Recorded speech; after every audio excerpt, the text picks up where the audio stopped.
When when it's time to begin, it's on the Rewind-A-Raw with John Pollock and Wai Ting, the A-Team that makes sense of these things we see in the ring every week on TV. It's Rewind-A-Raw for Monday night, download it Tuesday morning from the Post Wrestling site. It's Rewind-A-Raw for Monday night on USA Now on the John and Wai Take the Mic.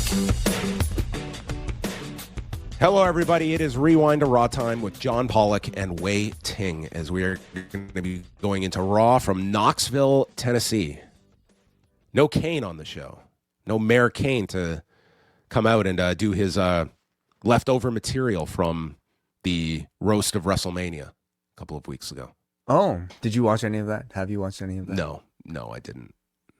Me neither. I haven't heard much from it either. This time. I actually skimmed through the Kevin Hart roast on Sunday. Oh, okay. How was that? It was 3 hours of what you would expect. You kind of you pick your spots. Dwayne Johnson showed up. He did like a 30-minute set. Everyone just acted nuts for 3 hours. So good content. You don't sound so thrilled. I was like just recommend. It's it depends. Some jokes land, some don't. Some of it gets a little repetitive after a while. There's a lot of hate in some of these people's psyche. So it's nice, I guess, to get all that out in a racist type of way. Whatever works for all these folks. So, Some had some good sets. Cat Williams showed up, who is apparently him and Kevin Hart have had this rivalry for like a decade. So they kind of buried the hatchet after Cat Williams just annihilated this guy. But I guess that's how you bury the hatchet as comedians. Yeah. Okay, cool. So that there you go, folks. That's the roast recap you were all looking for. If you want us to give our real thoughts on the news, I do encourage everyone to check out the XL portion of Rewind-A-Raw tonight. On the menu, we went through Ronda Rousey and Gina Carano. Their fight week begins for the big Netflix card on Saturday. Asuka's status in WWE. Kevin Nash talking about unionizing pro wrestlers. Is it time to put a little diesel into the unionization truck and see where this road will take us? AEW suing TrillerTV, a lawsuit that I'm sure we can have some enjoyable updates over the next couple of months. John Cena takes to X to explain the John Cena Classic. Always the sign of a great message landed when you have to go to Twitter the next day to explain. That might not be perfect by any means, but hey, we're trying our best. Tenzan's retiring, and Chris Weidman and Tom Gerbasi added to the UFC Hall of Fame. All that and more discussed in this week's news pack as well. So tonight, we're heading to Knoxville, Tennessee, where they were at the Food City Center with WrestleTix last number 9,448. They were here last year for SmackDown, 14,598. So fell under. Guess some people they're SmackDown loyalists here. They're not coming just for Raw. I mean, it does show you a continued decline in some recent trends in their ratings or in their attendance. And tonight, I feel like this, what is listed typically as a 20,000 plus seater. Yeah, this is a giant arena, 21,000. It certainly sounded quite cavernous at times tonight. Yeah, I mean that's half an arena full. It's a big difference when you're drawing 15,000 and drawing under 10. But we start off with Roman Reigns showing up, and WWE is back to announcing Reigns for June 1st, June 15th, and June 29th for Raw. The June 29th one would be the show right after the Saudi Arabia show, but it is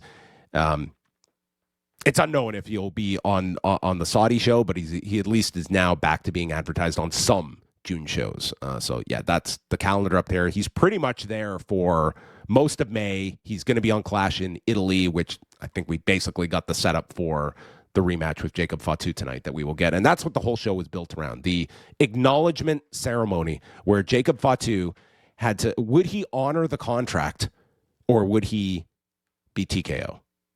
Yes. Would he be TKO? Would he not honor the contract? I mean, right. Maybe he restructured it this past week. So Reigns arrives, meeting Adam Pearce, and Pierce is worried about allowing Jacob Fatu to attend tonight. Reigns says he can be fired after he acknowledges me, and I will be the one to take him out. So the visions start, and Heyman insults the city, the inbred capital of the world, Knoxville, and says that it was Seth that was the one not ready for Braun Breaker, and they are never going to mention his name again. So Theory then says that the Street Profits need these tag belts because Bianca can't pay the bills anymore. So I don't know, maybe Ford took one of those new deals. Maybe he's on a bad contract now. What's he being paid? I hope enough. Okay. They're interrupted, and the Street Profits come out. And what is Ford's big comeback to this line? He says, I am here because my wife can't take care of the bills. But since she is busy with the baby, someone had to come to Raw to whoop your asses. Look, what? I thought he was going to call them babies. You know, I thought it would be something that would tie in a little bit more. Instead, his comeback was, you're right, but I'm going to kick your ass. I literally watched this twice because I was convinced I missed something that I listened too quickly. And I listened again. And I was like, no, he just validated his own insult. It's a very strange comeback here. Logan calls them old news, and all that Montez has done over the past 6 months is organize a baby shower. What's in that cup? Your balls? I was waiting for Ford to confirm. My balls are in this cup. You're right. But I'm going, and I do have a baby shower. I'm going to kick your ass. But I'm going to kick your ass. So then Joe Hendry just comes out of nowhere, and he's got a guitar to sing the Logan Paul song. And to their credit, this crowd was singing along with the song, so they knew the words. And I guess this is catching on. And that takes us into our 6-man tag with the Vision against the Street Profits and Joe Hendry. This is a wonderful segment for the Street Profits. Was not that impressed, unfortunately, with the Street Profits on the microphone here. I mean, I feel like they have great charisma, but in terms of substance, they haven't really had much to work with over the past several years, and hopefully that will start to change once the Seth Rollins interactions ramp up. But this was not a great outing, I would say, for Ford, unfortunately. So the match begins. Ford receives a tag after the break, and he hits a tope con hero onto Braun. They're setting up for the Doomsday Blockbuster, but Logan sends Ford off the top, and then Hendry is sent into the steps. Breaker sets up for his spear around the ring when Rollins appears out of nowhere, stopping Braun, and this distraction leads to Dawkins rolling up Theory with a schoolboy in 12 minutes and 21 seconds. Rollins throws Austin out of the ring, and he helps Dawkins to his feet.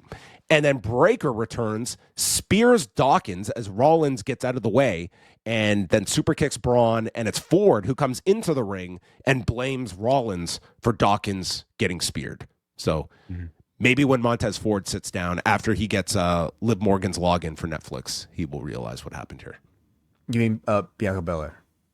No, I mean Liv Morgan. She's the only person we know that goes back and watches Raw on Netflix. She's the only one with Netflix access. Yeah. She's sharing Bianca's too busy. Bianca's not watching Raw. Give me a break. Okay, you're right. Yes. Yeah, I thought the match was okay. I would say rather forgettable, in my opinion. Nothing great, nothing terrible. Just kind of there, and sets up the continued Ford or Profits and Rollins story. That's all. He still has no friends. Yeah, we will get to this huge Saturday night's main event lineup. This is a big show coming up in 2 weeks. How is it that well, okay. So, yeah, never mind. Pierce is with Chad Gable, Bruto, and Julio. Los Hermanos Americanos. And then Live and Dirty Dom come in, and they tell Gable to get out of their face. Dominic says, "You're not even a real luchador." So Pierce decides to make a mega championship match tonight. The first time the mega championship has been defended on Raw. And then we see Angel and Berto, who are here, and they want an opportunity. So they go to chat with Adam Pierce, and they would get an opportunity later in the night. Didn't feel great for Angel and Berto tonight. Well, at least they're on the show. Yes, I guess. Penta comes out to respond to Ethan Page and says, "Tell it to my face." So Ethan comes out to tell it to his face, but says, "I can't. You have a mask on." He calls Canada the greatest country on earth, and this is a heel line. Yeah. It's like, hey, Sure. leave us alone. He pinned the IC champion last week. I should be the number one contender. And he puts over, like, he did more to put over this IC title than anyone has, just calling it like the token to greatness. And he is offered a title match right now by Penta, and our favorite, the challenger, turns down the title match and gets to dictate when it happens. So he proposes Saturday night's main event on May 23rd, and Penta is bound by the challenger's demands. So that will happen on May 23rd. He doesn't want to fly to Italy. Smart. Yeah. Stay domestic. Yeah. Mm-hmm. Rusev comes out. He says that Ethan amuses him, but he doesn't think that he deserves a title shot before him. And he asks him to watch what you say before I need a new amusement in my life. Page says he tried to get Rusev a title match, but then Javon interrupted his meeting with Pierce and started talking down Rusev. So Evans comes out denying all of this, and we can only settle on a singles match between Rusev and Javon Evans. I thought for sure we were getting a four-way announcement out of this, but no, they are going with Penta and Ethan Page. We could still get that next week. You know, they got to pace themselves, John. I mean, we have one show until Saturday night's main event. We gotta get the ball rolling here, don't we? Whether or not you get that four-way, I don't think it'll change Maybe much. this four-way is being held off for the next Saturday night's main event, okay? These four may interact with each other for quite some time. These guys might be facing every combination of each other for weeks, if not months to come. I thought Ethan Page sounded very smooth on the microphone, as he always does. But, you know, hearing him on the main roster, I think he really already feels like he's above average in terms of just, like, abilities and just, like, how naturally his words flow. I think, especially compared to this maybe mix of four, or at least like Penta, Rusev, and Javon, I think he stands way above the pack in terms of just his polish. So on the main roster, more so than in NXT, I think your ability to talk and talk well is, I think, that much more valuable. So I feel like as he gets more mic time, as he continues to like have great outings like this on the microphone, I sense more opportunities for him, because I feel like the writers tend to value that skill above maybe somebody's ability to like do a cool moves, for instance. So, but overall the segment received some pretty flat reactions, and I don't know if that's just due to like maybe the crowd size or just the fact that these guys aren't necessarily seen as stars yet. Penta may be the exclusion. How much faith in the main roster did Javon lose when the merchandise department presented him with a shirt that reads 6'7"? Like, at that point, does he just say, like, forget this? Maybe it was his idea. I hope not.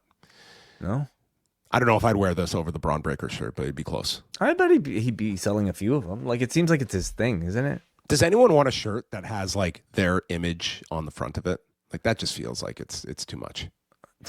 I mean, you have a few shirts with your face on it. Do I? Yeah, we used to sell them back when we had a Oh, that's true. That's true. So Rusev and Javon Evans, they had a 12-minute match. Evans did a springboard into a whisper in the wind, and Graves made a Hardy's reference.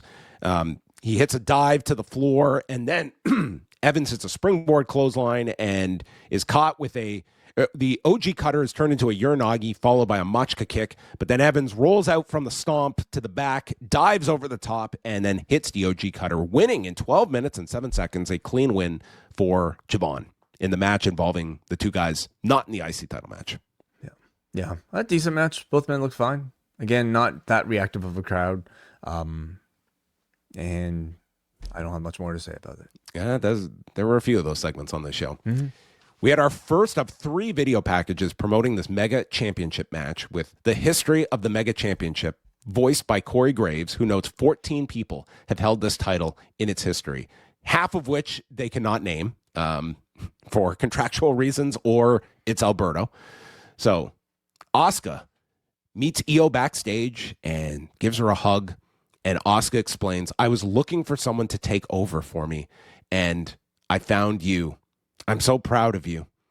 Io says, even if we fight, we'll always be family. But bitch, you did miss me in the fucking eyes last week. What the fuck? It was all out of love. It was just a test. Right? It's all missed under the bridge.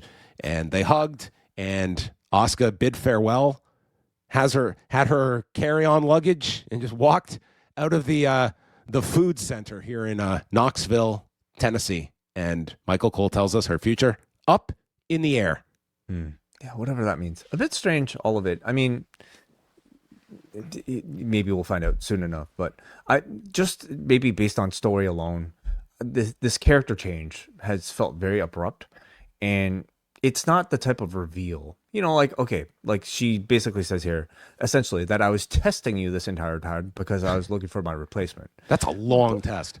Yeah. But like, it's not the type of like, you know, thing where you hear and you will say, oh, okay, so that makes sense. That makes sense. That makes sense why she did it. Not at all. That, like, none of this has ever really been hinted on for any part of their story that they've been building with Kairi Sane, right? So it all entirely feels like, well, to say it's not that cohesive at all if you're only relying on the story told on screen and not online reports for how this scene may have flowed from the build to the match that even these two just had without Kairi. So it also makes me wonder if the writers themselves knew that they were writing Asuka's goodbye story in the weeks leading up to this match, or if this was news to them as it was to all It didn't of us. feel like it. I mean, you know, what was this an idea that you know she was going to wrap up at WrestleMania and they punted to this month? I don't know that, but it certainly came across as very abrupt the way they've exited this. So Brie Bella and Paige come out. Some people might have missed this, but on SmackDown Friday, Paige got busted open hard way on the top of the head, involving the brawl with Nia Jax. And man, they showed some photos of her. Man, she got sliced open on the top of her head. They made no reference to it here. You wouldn't have been able to tell in this segment tonight. It's unfortunate, like that sort of cut you get in a place that you can hide perfectly with hair. Rather than like something like a black eye, which you might actually be able to use. Could you imagine if Nia had done that to Becky Lynch for the famous one instead of hitting her in the nose? Like what a lost opportunity. Yeah, it's like a cut you can't even show off. Look, I've got a bruised cranium. So they come out. Brie's promos are basically like reciting who they are, what they're holding. Paige is back. Like it's just like these very obvious statements like, hey, Knoxville, Bella and Paige here, women's tag team champions. It's just, she has nothing to say. There's nothing. No. So yeah, and you can suggest like, okay, is it the fault of like the writers to not give her much to say? I also feel like a very good performer will be able to take that lack of substance and be able to turn it at least into something somewhat entertaining. Unfortunately, that is not Brie Bella. Now, like I feel she has made advancements in ring. I feel like I've yet to really see her like have like a big botch, you know, during this run at all. And I think that's already a huge improvement for Brie. But on the microphone, she is still very, very, in my opinion, like out of her depth in this sort of current standard of WWE production, television, you know, talking, and which is baffling because Paige is not, and I think Paige she would be much more equipped for this. Like, it's not like she's coming out here and reciting War and Peace. These are very like, there's not a whole lot of substance to begin with, but like Paige is just a much more effective talker, and even if it's 30 seconds, I think she could really take the lead here. This whole run, like of this sort of Brie Bella championship reign, kind of still feels like it's her being like stepping out of her sort of like Bella podcast, you know, like audience role and being like, hey, I'm gonna do this for the weekend, and like it's gonna be really cool, and I'm really nervous about it, but like I'm going to do something that's really wild and crazy. And that's the level of performance we're getting. Like it's the type of thing where you could say, hey, this is really cool for somebody who's not used to doing this, who has completely stepped out of this light and is now more into gardening. It's really cool for her to be stepping out at holding a championship belt and like getting involved in these brawls. It's cool on that level. But when you're watching it expecting a champion level performer, she is completely just, I think, ill-equipped, at least, in what we've seen so far. Now, they haven't really gotten into much like back and forth, like promo cutting, which you kind of got here, but I think it's fine as like an act just that exists, but as a championship level act, as maybe little credibility as these tag team titles already had to begin with. I personally feel like this run has already way sort of like overstayed its welcome. Out come Roxanne Perez and Raquel Rodriguez, who call this their show and refer to this as a nostalgia tour. And Roxanne says how she used to watch them when she was young, when they were young and relevant. Paige, by the way, folks, I believe is 33 years old. Yeah. Well, she started young, didn't she? Okay. So Roxanne is younger. That is fair. And she mentions meeting Brie when she was younger. And Brie told her that she will be able to carry on the Bella legacy. And this upset Roxanne because how dare you set the bar so low? Brie says, you must be confusing me with Liv Morgan and the Judgment's Day. The Judgment's Day. And Roxanne, there's someone that's even more disappointed in you. Your mom. It's like, damn, Kevin Hart roast is back on. I mean, your mom's more disappointed in you. And Raquel then takes over, says, Paige, you've been given 1 million chances and fumbled every time. As we await your next scandal, you're washed up has-beens. And they get into a brawl, and Liv appears, hits a code breaker on Paige, who looked like she did not lose any blood in this particular brawl. And we're going to get the tag title match next Monday on Raw. Yeah. So all that said, I do feel like Brie and Paige are probably likely to retain over Judgment Day, just because we've seen the Judgment Day run for already so long, and I kind of feel like Fatal Influence might be the destination for these two, if not. Yeah, like I'm trying to think who else. Like I would put it on Fatal Influence right off the bat, but I guess they'll retain, in my opinion, probably for another week. Reigns meets with Jimmy. Jay was hanging out in the parking lot for 2 hours before Jacob showed up. He just stood up in the parking lot for the whole show. So another really worthwhile booking of the Usos on tonight's show. Like these characters, they've jogged them out. This guy was the world champion a year ago, and now he's on fucking Jacob watch duty. Well, they're I mean, on the one hand, maybe they're listening to the audience and like de-pushing Jey Uso, like maybe, objective completed. Or they just like they're really wanting to push Jacob and really serving like the Usos to them completely. Yeah, there's it's a role. I can't say it's an effective one, but they are attached to the title program. So Jimmy tells Roman he needs to move on. And Roman explains they signed a contract and he's got to be a man of his word. And Roman Reigns, a week after this contract restructuring story, this line was scripted on WWE programming. We made a deal. There was a contract involved. He put his name on it. He signed the line. There's got to be order here. You can't just make promises like all of these other guys do and then neglect your word. We have to be men of our word. We are at the very top of this business. If they don't trust us, we lose everything. Wow. This is amazing. Unbelievably amazing. And so Jimmy's like, fair enough. What else are we going to close the show with? Dominic? No, we better just hope for the best. Yeah. Mm-hmm. Dominic discusses the Mega Championship match, and then it is Io Sky against Sol Ruka. So Sol did her handstand counters here and then was drop kicked upside down. Ruka then kicks off the post, missing on the floor, and Sky hits a Spanish fly off the top for a 2 count. Ruka then catches her on her shoulders and violently spins her into this blue thunder bomb. Sky recovers, hits a missile drop kick, snaps Ruka's knee on the rope, and then it's Ruka with a cartwheel DDT across the top rope. And it's Sky coming back, bullet train attack, delays hitting the over the moonsault, so lands on the knees, and then Sol goes for the Soul Snatcher, and she comes up short, and boy, did she come up short. And Sky catches her into a crucifix, pinning Ruka in 12 minutes and 27 seconds. And then Sky put over Sol Ruka, held up her arm, and yes, this was our latest loss for Sol Ruka. So they're really they're finding a unique way to introduce Sol Ruka here. Yeah. I mean, so I thought the match was really good.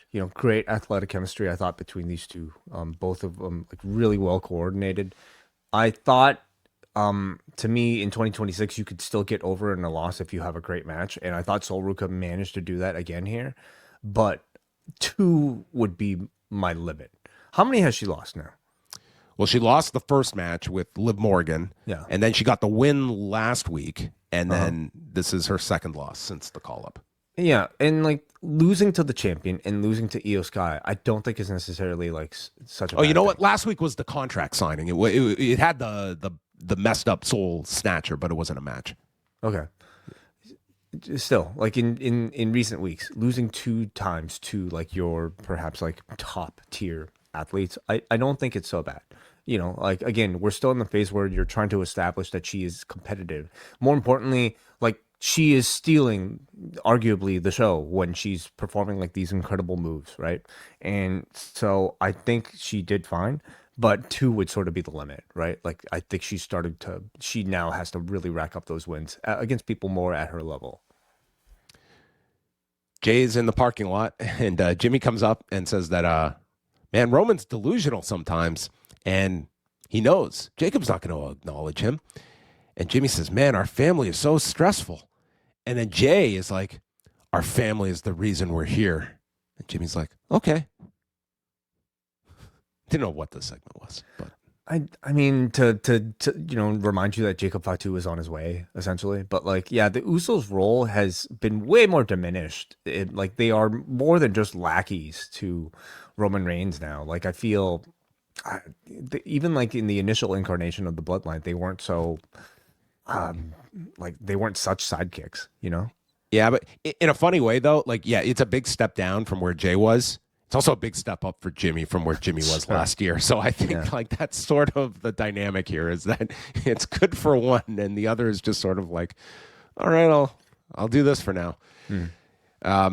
So they announced Penton, Ethan Page, and the Vision against Street Profits for the tag belts. That is for Saturday night's main event on May 23rd. I guess we'll see what they add on the SmackDown side, but man, does this feel like these Saturday night's main events are just like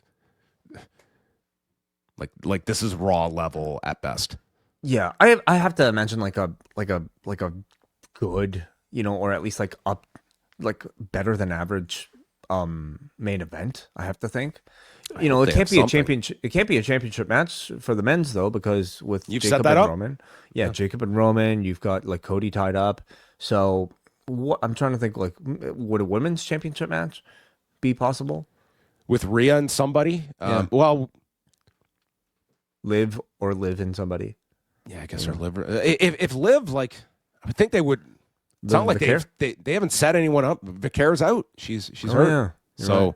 It's not like Liv has anything going at the moment. So it wouldn't be a big match if they added it. So I mean, we'll see what they do on Friday. I think the best case would be you're getting Cody and Gunther's contract signing at this.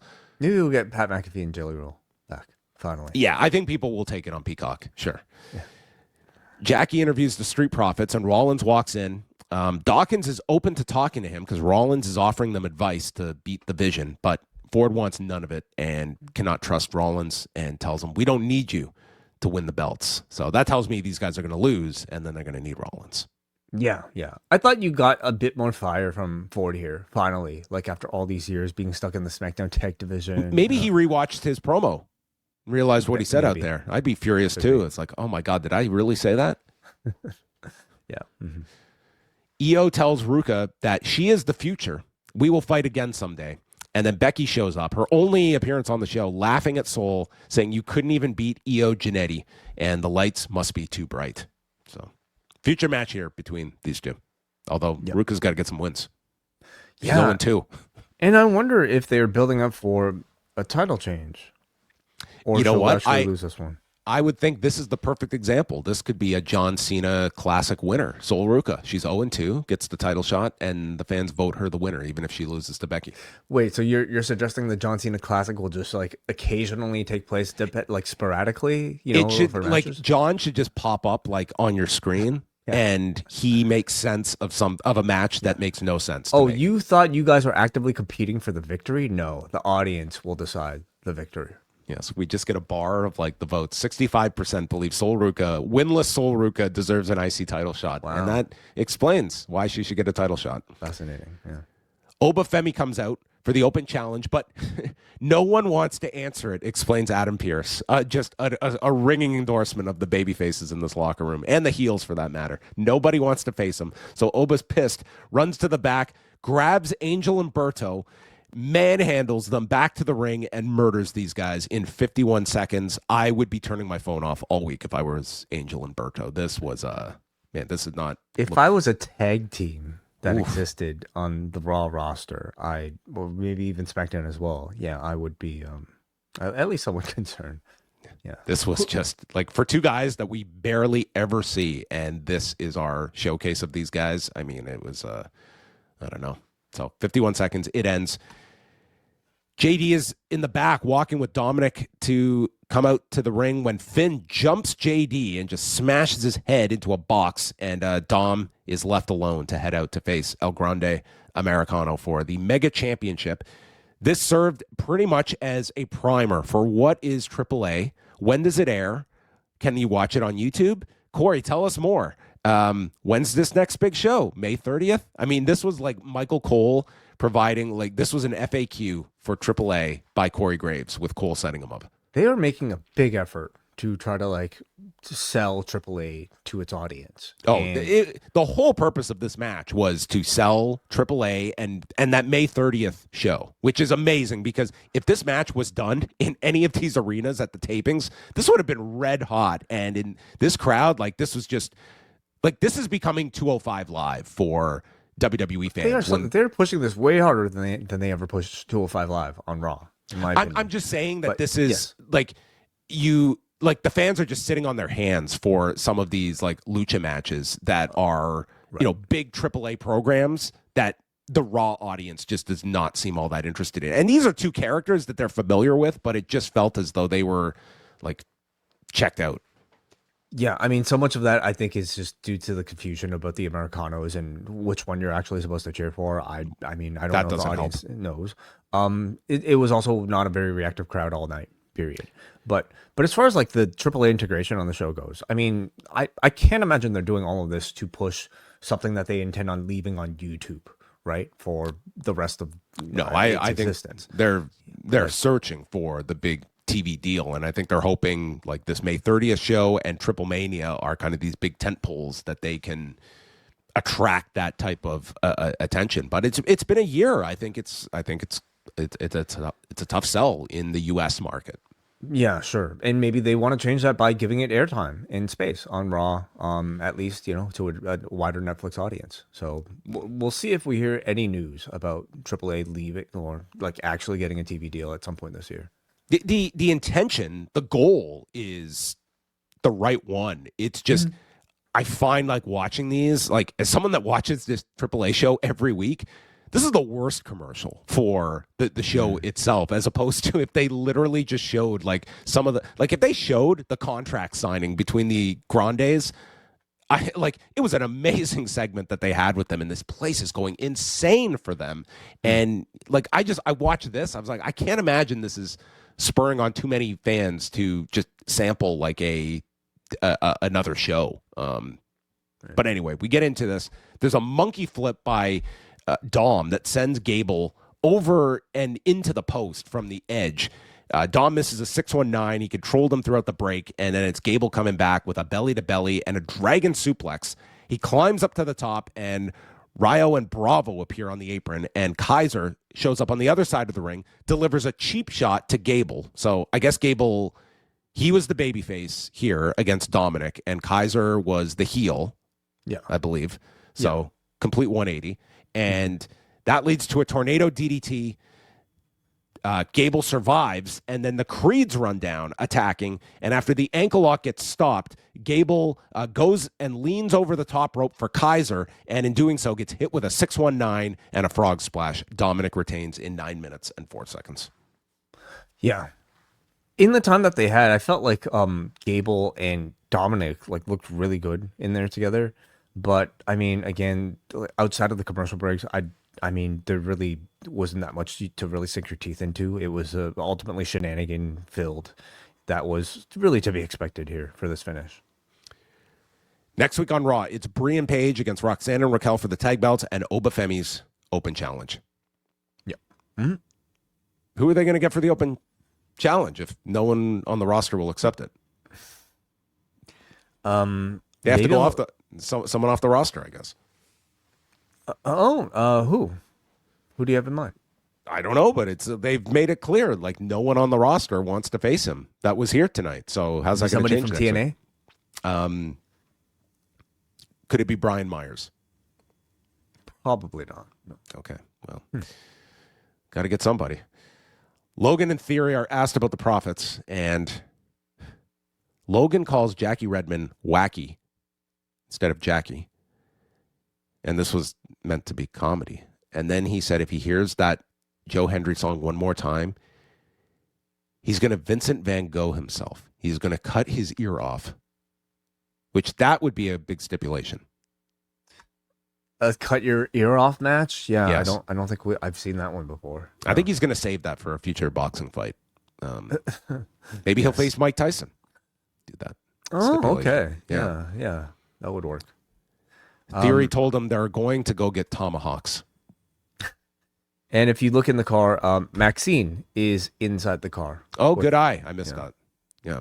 So they are building to something with Maxine in theory, as they've been teasing in the background for months. I hope they now. never pay it off. I hope she's just always there with him, and they just never acknowledge like any progression here. It's just really, it's none of our business. So what? They might be friends. They might not be more than friends. Who cares? It's none of our business, really. Yeah. I would just want Jackie Redmond to be on the ball here and ask Maxine, like, why are you here every week?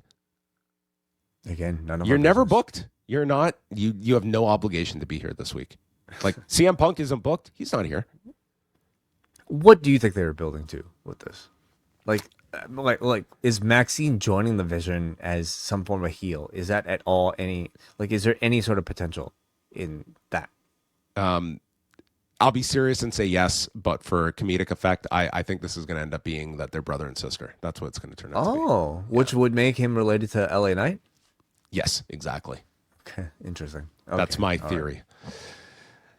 Reigns and Jimmy come out for the final segment. Jacob arrives just in time. See, this guy's smart. He knows when his segment's on. It's like, am I going to sit around all day backstage? No, I'm showing up 10 minutes before the show ends, and I'm going to do my business. Jay warns him all the way up to Gorilla about not being dumb and understand what you're doing, and so he murders Jay Uso. What a great night for Jay Uso. Destroys him. Just kills him. Made him wait 2 hours and then just like blew him off. Man, I didn't even have a chair out there in the parking lot. My back's killing me. Yeah. He kills Jimmy in the aisle, and then him and Reigns brawl for a prolonged period of time. We see the Tongan death grip utilized, and then Reigns gets a chair, and he keeps using it and says, acknowledge me, or you're out of here. And Fatu super kicks him, stopping a spear, puts on the death grip, and hits a suicide dive, and Fatu yells, "You left me and my family broke." And then the Superman punch is caught into another death grip, power bombs him through the desk. Michael Cole calls for a taser as the officials are out. There was no taser. Fatu then grabs the world championship and he licks it, holds it up, and then as he's walking up the aisle, you think it's over, but he runs back for one more and he charges through the barricade with a hip attack, taking out Roman and the Usos and leaves them laying. And that is how the show came to a halt. And it certainly feels as though we're going to get this match at Clash in Italy in 3 weeks. Yeah. I thought, unless it happens at Saturday night's main event, right? No? Like with them advertising Reigns for Clash, it's hard for me to think that they will. Yeah, I know. Like, is he even advertised for He's not. Saturday night's main event? So we would know, Roman's right? not doing Saturday night's main event. We know where he's wrestling, right? So, I mean, I admire the fact that they are so committed to having Jacob Fatu look like the better guy here against Roman Reigns. This is like among the most we've seen Roman sell, in my opinion, and I've been enjoying it all. Like even after the loss, you know, you still get the sense that Roman kind of won on a fluke, and that Jacob, if they run this back, could beat him, and that is exactly the type of feeling I think they want heading into a rematch. So I think they've successfully achieved that. And it's at the point now where, like, I think Jacob is also delivering so well in these segments that if you did a title change, I think it would feel credible. Now, there's also that maybe how well they've been doing it and how well the crowd is responding to it. And it's very clear that I think Jacob is supposed to be a babyface here. The Usos and Roman feel a lot more heelish. You have Roman now, who's essentially like a semi like executive level member of this roster with, like, you know, Pierce earlier in the show almost like talking to him like Roman was his boss. We know Roman had to approve of Jacob, or had the ability to approve of Jacob entering. We know he had the ability to approve of CM Punk entering. So he's like essentially almost like a semi-authority figure here, or at least like somebody you know, with executive influence. And that's no He's playing trait. Dwayne Johnson now. He's absorbed Dwayne Johnson's role on the board of directors. And that's certainly no babyface. But because he is so cool, because the audience loves throwing the ones up and they love chanting OTC, he will still be a babyface. Despite this segment, I think very much, again, designed to make Jacob come across like the bigger babyface here. He got good reactions, but like I would kind of almost suggest it was somewhat mild, because this was an audience that came also to see Roman Reigns and weren't necessarily happy to see their guy laid out. I think they've done as good a job as you can, where you wanted to do a finish on Saturday, which I do feel in this day and age is the right call, rather than just doing some DQ finish that I think people are going to be really negative toward. It's like he lost, but it was a great performance. They booked him so strong coming out of it, and tonight was all about making him still like the ultimate threat for this guy, that a rematch coming off a loss still makes sense, and you've kept this program heated. So I thought it was mission accomplished in that sense. It was, you know, the most important segment on the show. That part delivered. And you also need for Roman to, I guess, be pissed off enough that he would challenge Jacob, you would think, maybe to some sort of like stipulation match, right? Yes. I'll say, like, I thought this was like a very bare bones edition of Raw overall. Crowd was not all that hot throughout the show. It's not like any of the wrestling was spectacular on it. Not a whole lot of like the most engaging programs, and I think the most interesting program at the moment is still Roman and Jacob on this show for now. Yeah. For a 3-week turnaround, I mean, it really does feel like it's, you know, they're continuing a whole lot from the last cycle, and that's perfectly fine, especially like for Jacob versus Roman, which I think is, for me, like a very good program at the top. You had Asuka's official goodbye, I suppose. You know, no clear direction for Io as yet, but of course the tease that Becky and Sol will be continuing. Maybe a tag title change that might be coming up next week, maybe not. Trying to think. Balor and Dom still a thing, right? Yeah, they can run that one back. Yeah, that feels like Saturday night's main event territory for that. Maybe that's their blow off. Is there? And then some announcements for Saturday night's main event. Yes, which is shaping up to be a monumental show in 2 weeks' time. So there you go. That was Raw, following Backlash, and a bunch of big shows coming up in the next couple of weeks. So we're going to say goodbye to everybody on the YouTube channel, but this week we're going to have a full schedule. Tuesday night we have Davian Braden coming at you after NXT and the debut of Evil. Wednesday night I'll be Naraku, yes. I will be here with Bruce Lord after Dynamite, so we will be going through that and maybe taking a bit of a look at the best of the Super Juniors, because that begins on Thursday with a pretty interesting tournament this year. Let's call it the best of the Super June Kasai tournament, which is beginning on Thursday.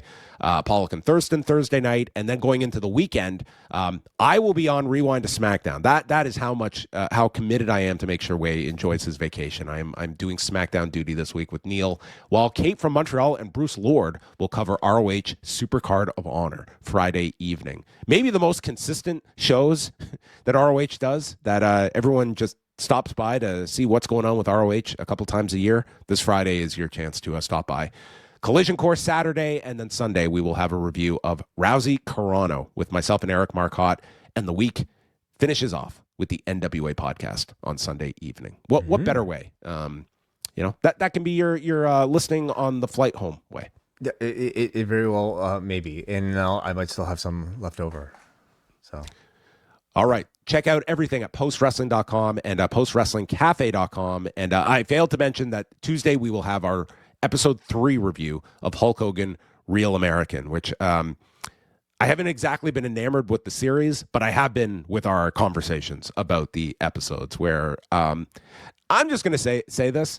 I think that my 6-part story on Hogan last year, I think it has stood the test of time. I think that it's an excellent rundown of Hulk Hogan. I used it myself for research for our own shows. So I am going to make a shameless plug for that series I read or wrote on Hulk Hogan last summer that you can go. We have our own obits tab on the site that you can just click on and go back and read as well. What was missing from this documentary? Let the person who wrote that wonderful several-part obituary inform you. Okay, check it out. See how it holds up. Goodbye, everyone on YouTube.